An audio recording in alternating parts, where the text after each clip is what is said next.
शायद ऐसा चुनाव नहीं देखा होगा। ऐसा चुनाव जब कोई सरकार अपने काम पर, अपनी ईमानदार छवि पर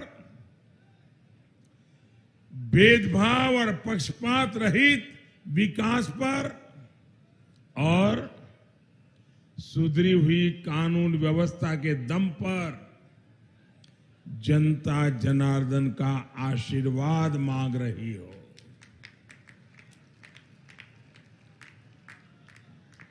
मुझे एक इंटरव्यू में मीडिया ने पूछा था, तब मैंने कहा था ये चुनाव प्रो इनकम्बेंसी चुनाव है और सबसे बड़ी बात, जनता भी खुद ही बाहर निकलकर इस सरकार की वापसी का झंडा बुलंद कर रही है।